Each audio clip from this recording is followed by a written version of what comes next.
Hi, we are just sitting here visiting a little bit about some current events in real estate, most of which you probably aren't hearing on the local news. We just had a meeting this morning and we just talked about some interesting stats about inventory, interest rates, ideas about people buying during the holidays versus not, reasons to move forward. And I just thought we needed to get this information out to everybody.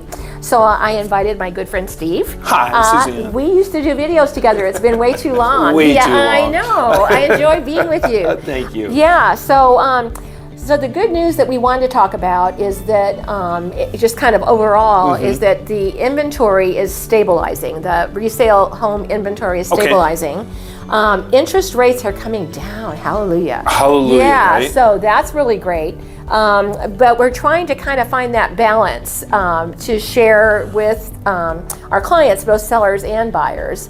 And the big part of that is interest rates. So what can kind of give us an update on what's going on? Sure, absolutely. Well, obviously we're not at the lows that we experienced over about a 2-year period. That everyone is still kicking themselves that they get by, yeah. But that's okay. Right. I mean, you and I both have had multiple decade careers in this industry that we've seen higher interest rates than they are today. Exactly. But I mean, interest rates peaked in June, they peaked again in September, mostly because of inflationary data. I mean, we've obviously had very high inflation, which drives higher long-term fixed interest rates. Not to be too technical about it, but we've come off those peaks. And the reason why is we've gotten lower inflationary reports. Most recently, the November report, which came out that had the CPI, which is the Consumer Price Index, came in considerably lower than they expected. Right. And that had a dramatic effect right around the Thanksgiving holiday on 30-year fixed rates. I mean, we went from mid-7s to high 6s. And we've experienced some relief again in December. And we have another CPI report coming out second week in December for the November report. We get a second one of that. You're going to see that kind of snowball. And then what we look for in mortgage banking and obviously economists is that January report, which is going to be December CPI. So 3 in a row. 3 in a row, because you want a trend. Okay, right, exactly. 1 can kind of be an anomaly. 2, okay, what's happening here? You get 3 in a row, we've got a trend. And you can tell that, you know, Chairman Powell came out just about a week ago and everybody thought, oh no, he's going to ruin the market. We've got improved interest rates. We're finally in the 6s. Hallelujah, like we're talking about. And no, he actually had a pretty soft tone. Like they're going to slow their interest rate hikes. They're looking at, because usually you need a 6 or 9 month effect of the Federal Reserve raising interest rates, and we're right there. Okay. I mean, April, May is when we got the pretty dramatic hikes for the Federal Reserve. Yes, and where are we at now? We're now in December. Right. We're right in that 6 to 9 month window where you're going to see that relief. So it's fantastic. I mean, I'm seeing an uptick in activity of people. You mentioned at the meeting this morning an increase in applications. Yes, ma'am. Okay. Yeah, I mean, Mortgage Bankers Association every week has weekly application reports. Now, refinance activity, obviously, kind of slow right now. But hopefully that will pick up. Over the last 4 weeks in a row consecutively, we've had purchase application an uptick every week. That's pretty awesome. Okay, if I'm a buyer, and I'm going to jump ahead just a minute here because while we're on the topic, if I'm a buyer, why would I buy now at a maybe higher interest rate if I'm hearing that the rates are going to come down maybe first quarter of next year? So what kind of margin do I need as a buyer to say, okay, I can buy now at this rate, but I can refinance at the slower rate? At what margin can that be viable? You're talking like a refinance? Like when would somebody? Okay, well, let's just say you bought over the summer, you got a 7.5% interest rate. Okay. Just use a figure because it's easier math. Right. I always tell clients, when you start getting 30-year fixed rates that are 0.75% or 1% better than your current interest rate, lower. That's when you really want to start looking at refinancing.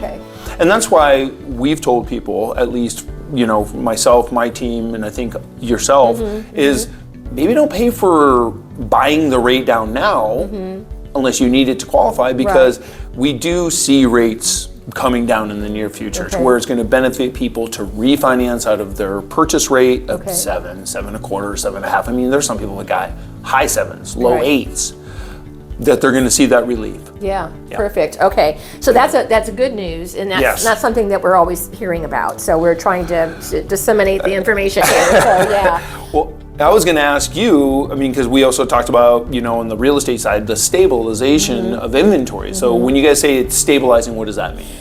we right now, according to the reports that we follow, are a little over 19,000 in inventory across Okay. the Phoenix market. We were over 20 shortly, just a month or two ago. And then what we're finding is when you take into account the number of sales that are, or homes that are going under contract, the inventory is barely staying up with that. If we see the interest rates start to come down and buyer activity picks up a little bit, Right. but the inventory doesn't, then we're going to end up being more in a balanced market. The thing that's difficult right now is that the buyer interest is still a little on the waning side. Sure, So yeah, sure. but as we can get news out to people like the interest rates are coming down, Right. here's some options, plus our team has some wonderful options for buying then selling, lease purchase options, all these kinds of things that we can use to help people either do something now or plan on doing something in the future. But our main message right now is don't be on the fence. It could hurt you long term. Sure. And that we want to see people be pursuing the thought of buying in any kind of a situation. But that would start with talking to someone like you who would be able to help qualify them to see about their situation right now, and then say, okay, we can do something now, or we need to wait a little bit, that kind of thing. Absolutely. Yeah, and that's really because when I hear people, they're like, well, we're going to wait for rates to drop. Yes. But prices are coming down? Well, but Adjusting? Is that a better over word? year, we're still higher. Our Right, pricing right right, now is right. higher than it was a year ago. Okay. As far as our median pricing, so people are looking and saying, "Oh yeah, the prices are coming down," but they're not looking back. They're not looking back. They're just looking at what they're seeing now. So we're finding that as we educate people, like, yeah, really, they're higher year over year. So. Yeah, and I always think And that's going to continue. and that's going to continue. Right, And that's right. where, again, we get that trend where interest rates are maybe getting lower, and there'll be peaks and valleys. There's always volatility Sure. in the markets, as people know that have 401ks, IRAs, or investments. It's the same thing with mortgage interest rates and securities. So, but there's always opportunity when you own a home, right? Exactly. I mean, buying a home, owning a home, whether it's a primary residence, a secondary residence, an investment property, Right. There's a lot more opportunity. So I guess the big question is, why would I buy now? Well, funny you should ask. Yeah. Well, we had the same conversation this morning in our meeting, and one of our other agents shared that he was talking to a buyer, and or potential buyer, and the buyer was saying, "This is a great time to buy because I can buy on my terms." 6 months ago, 9 months ago, you weren't in control. People were desperate for homes. There weren't any to buy, or very few. So you were paying way over. You were waiving appraisals. You were paying over list price. You were giving away your firstborn child. I mean, you were doing everything. Can I ask you on something you just mentioned? Sure. Because I think that's important. So you talked about like stabilizing. We're talking 19, 20,000 homes. Right.